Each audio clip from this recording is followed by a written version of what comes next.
Happy Thursday. Um, I would call this ground zero because it is the worst of the damage that we had. I'll fill in the details. Um, but it goes all the way down the hallway. And it's going to be noisy and a little cold in here because we're trying to air out this area. Let me show you a little bit. Got the doors open. And the ceiling from the hailstorm we had and all the damage that was caused by it. You're going to be hearing more about that, so I don't want to go into a whole lot of detail. But I do want to do this. I want to give a whole lot of love and a shout out to our man cave group of guys who at the last minute on Monday jumped in and helped out. We drug out dozens of bags of wet tiles.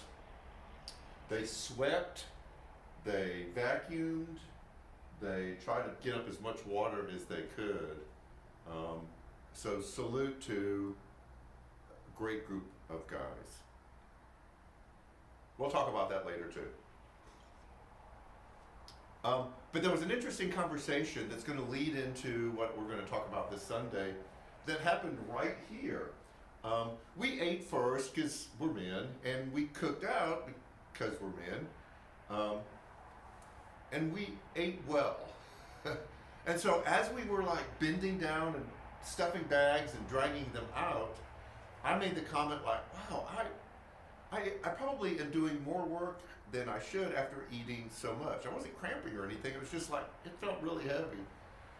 And we got into the conversation, and we've all heard this when we were growing up. Our moms told us, our grandmothers told us, and you've probably heard this before too, that you're not supposed to go swimming for 30 minutes or an hour after you eat because you'll cramp up and drown.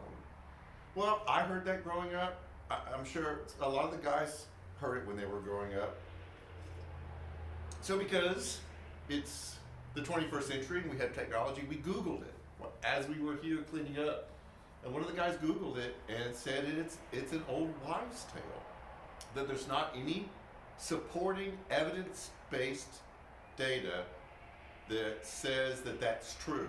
Now, if you run after you eat or something like that, you'll feel it. It'll feel heavy. You may get a little bit of a cramp, but will you drown?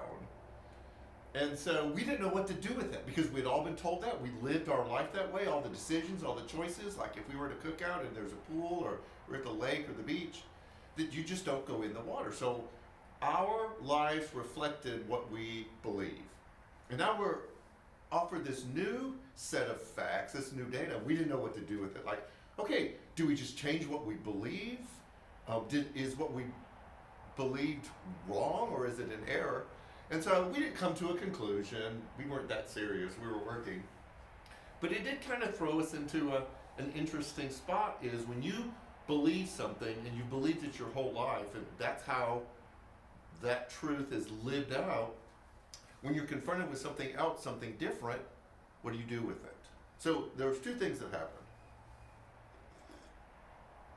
The first one is how you handle new information about what you believe. The second one is how you act on that. Like, does it change the way that you live? Does it change your lifestyle? And so we're going to wrestle with that this Sunday.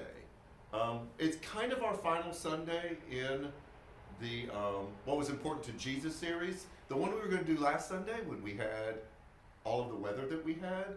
On prayer, we're going to move to May, so we will still cover that. We've just got a lot planned between here and then. But this one is, what does it mean to believe, and what does it look like to live how you believe? And this is really important because Jesus talked about believing a lot. You believe this, and those who believe and those who don't believe. And so we have to ask ourselves, our understanding of what it means to believe, is it really what Jesus meant? And so we're going to really wrestle with that. messaged the after party group yesterday. I'm gathering their input about this and want to hear what they have to say because they always add really great insight to conversation. But we're going to talk about that this Sunday. What does it mean to believe? Some change of scheduling. The workday for Saturday has been postponed. We'll let you know when that is. We just have other things going on, and so we're going to push that back a little bit. The food pantry that was supposed to happen last Sunday will be moved to this Sunday, so you will be able to come get your food. And everything that you need to know is on all of our social media. We still have some updating to do on our website, so if you go there or share it, just know that we're still working on that. So, I need to get out of here because there's probably things growing here that I don't want to be a part of. We are airing it out. Our children will meet in a different area while we assess the damage and figure out what we need to do here. You will hear more about this as time goes on. We've already had roofers come out and look. We were already talking with our insurance people about repairing the damage from the storm. So anyways, have a great rest of the week. Have a great weekend. And man, we would love to see you Sunday. We missed you last Sunday as we gather to talk about what it means to believe. So